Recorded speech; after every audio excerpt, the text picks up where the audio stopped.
Basically ये है कि अफगानिस्तान को देखा जाए, पाकिस्तान को देखा जाए और भारत को देखा जाए एक ही लेंस से। भारत कहता है कि आपने मुझे और पाकिस्तान को एक लेंस से नहीं देखना। अमेरिका ने जो स्ट्रेटजी अभी अमेरिका अपना रहा है, उस हिसाब से ऐसा लग रहा है कि अमेरिका भारत और पाकिस्तान को अब एक लेंस से देखेगा, जिससे भारत प्रोवोक होगा। अब यूएस के जो एम्बेसडर हैं, जिनका नाम है, जो इंडिया में अब आने वाले हैं, जिनका नाम सरगियो गौर साहब है, इन्होंने रिसेंटली जो है वो मोर इम्पोर्टेंटली एक स्टेटमेंट दिया, जिसके बारे में आपसे बात करता हूँ।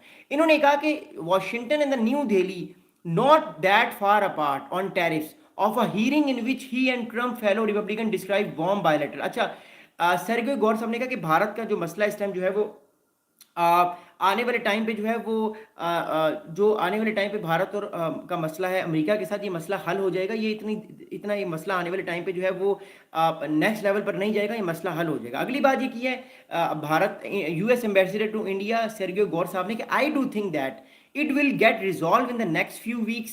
While we might have our moments of hiccups right now, we are on the track of resolving that। तो सरगियो गौर साहब ने एक पॉजिटिव स्टेटमेंट दी है भारत के हवाले से कि उनको ये लगता है कि ये मामला कुछ दिन में हल हो जाएगा। और बेशक अभी भारत के ताल्लुकात अभी अमेरिका के साथ ठीक नहीं है ये, लेकिन आने वाले टाइम पे ये मामला बिल्कुल हल हो जाएगा। अगली बात आपको तो अगली बात ये कि सरगियो गौर साहब ने एक और बड़ा इंपॉर्टेंट स्टेटमेंट दिया है भारत के हवाले से कि our relationship with the Indian government, with the people of India, extends many more decades, and it's much warmer relationship than we have with Chinese। अब ये स्टेटमेंट बड़ा ब्रूटल है, ये स्टेटमेंट बड़ा कैंडिड है, इसको समझिएगा। अब सरगियो गौर साहब ने कहा कि अमेरिका का और भारत का रिलेशनशिप्स आने वाले कई डेकेड्स पर रहेगा। अब कई डेकेड्स का में रहेगा क्या मतलब है, मैं आपको ऑलरेडी बता चुका हूं। भारत के साथ अमेरिका एंगेज करेगा गालिबन 2050 तक। क्यों, सुनिएगा।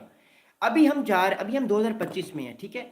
अमेरिका कोशिश करेगा 2025 से 2050 तक कि वो भारत को अपने साथ रखे, अपनी गोद में रखे, अपने साथ मिला के रखे, ताकि अगले 25 साल भारत और अमेरिका मिलकर चाइना को कंटेन करें। तो इनके स्टेटमेंट का मतलब हम समझ चुके हैं कि अमेरिका अगले कई डेकेड्स तक, एटलीस्ट 2.5 डेकेड्स तक, 20-25 साल तक भारत को अपनी गोद में बिठाएगा, खिलाएगा पिलाएगा, ताकतवर कराएगा, ताकि आने वाले टाइम पे भारत जो है वो चाइना को कंटेन करने में अमेरिका की मदद करे। अब क्या भारत करेगा, भारत नहीं करेगा, ये तो वक्त बताएगा, लेकिन अमेरिका ये ट्राई करेगा।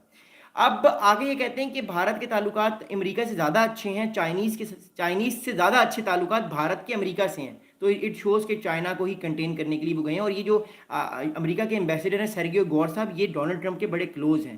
ये डोनाल्ड ट्रंप के राइट हैंड हैं, जो डोनाल्ड ट्रंप बोलते हैं, जो डोनाल्ड ट्रंप की आंखें और कान ये हैं। हर बार डोनाल्ड ट्रंप साहब को ये बताते हैं, ये बहुत क्लोज हैं। तो डोनाल्ड ट्रंप साहब ने इसलिए इनको इस important and hot weather region में भेजा है कि यहाँ पे जाके उन सारी ताल्लुकात को देखें और अमेरिका की नेक्स्ट पॉलिसी जो है वो शो करें, और चाइना को भी कंटेन करने में इंडिया को समझाएं, और अगर इंडिया ना माने तो इंडिया को फिर दोबारा से थोड़ा सा टाइट करने की कोशिश करें।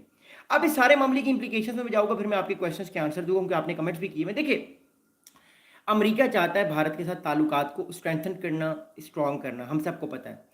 इसलिए अमेरिका कहीं ना कहीं स्टेटमेंट्स, कभी अमेरिका भारत को चांटा मार रहा है, कभी भारत को प्यार कर रहा है, कभी भारत को गिफ्ट दे रहा है, कभी भारत से गिफ्ट छीन रहा है। तो अभी ये जिका मुकी जो धींगा मुश्ती है भारत की और अमेरिका की, ये अगले 6-7 महीने जारी रहेगी, जब तक यूक्रेन रशिया वॉर खत्म नहीं होगी। जो ही ये यूक्रेन रशिया वॉर खत्म होगी, आप देखेंगे दोबारा से दोनों ने झप्पी डाल लेंगे, दोनों से ताल्लुकात दोबारा से बेहतर होना शुरू हो जाएंगे। बिकॉज असल प्रॉब्लम रशिया नहीं है, असल प्रॉब्लम चाइना है। अमेरिका को भी इस बात का पता है, भारत को भी इस बात का पता है।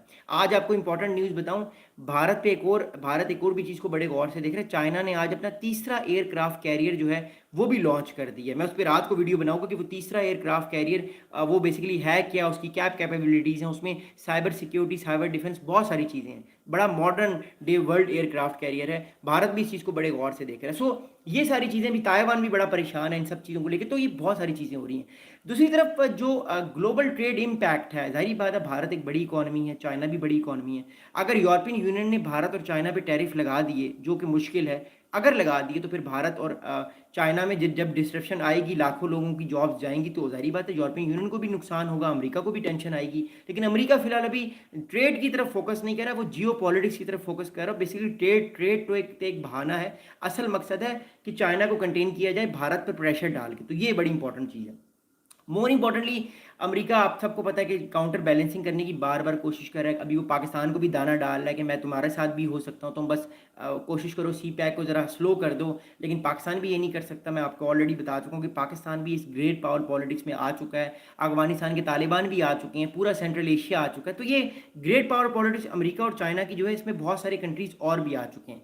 अब ना last but not the least, अभी इस टाइम जो है वो जो ट्रेड टॉक्स हो रही हैं उसमें एक तरह से जो इन्वेस्टर्स हैं उनको थोड़ा कॉन्फिडेंस हुआ है कि भारत और अमेरिका के ताल्लुकात बेहतर होंगे। लेकिन देखिए, जब टैरिफ लगना शुरू होते हैं, इकोनॉमिक अनसर्टिनिटीज बढ़ती हैं, तो जो स्टॉक एक्सचेंज है वो भी नीचे जाती है। वो नीचे जाएगी तो इन्वेस्टर का जो कॉन्फिडेंस है वो भी नीचे जाएगा। वो नीचे जाएगा तो वो इन्वेस्ट करेगा नहीं। वो जब इन्वेस्ट नहीं करेगा तो नए बिजनेसेस नहीं शुरू होंगे। जब नए बिजनेसेस नहीं लगेंगे तो लोगों को जॉब नहीं मिलेगी। लोगों को जब जॉब नहीं मिलेगी तो क्राइम रेट बढ़ेगा। क्राइम रेट बढ़ेगा तो इन्फ्लेशन बढ़ेगी। इन्फ्लेशन बढ़ेगी तो डिप्रेशन बढ़ेगा। डिप्रेशन बढ़ेगा तो पूरे के पूरे जो इंस्टेबिलिटी है पूरे कंट्री में बहुत सारे तरीकों से आएगी। तो ये एक चीज़ से कनेक्ट नहीं होती। हर चीज़ के पीछे एक दूसरा कनेक्शन होता है जो साथ साथ लगकर नेक्स्ट लेवल पर जाता है। But at the end of the day America की तरफ से जो एक अच्छे साइंस आ रही हैं as far as for Indian concerns, कि वो भारत पर आने वाले दिनों में टॉक्स को लेके चीज़ें फास्ट हो रही हैं। But what I personally think is that कि इसमें टाइम लगेगा। भारत भी चीज़ों को बड़े गौर से देख रहा है। बट लेट्स वी सी कि आने वाले दिनों में क्या होगा। आप आई होप आपको वीडियो पसंद आई होगी। मैं थोड़ी देर लाइव हूँ, आप लोगों के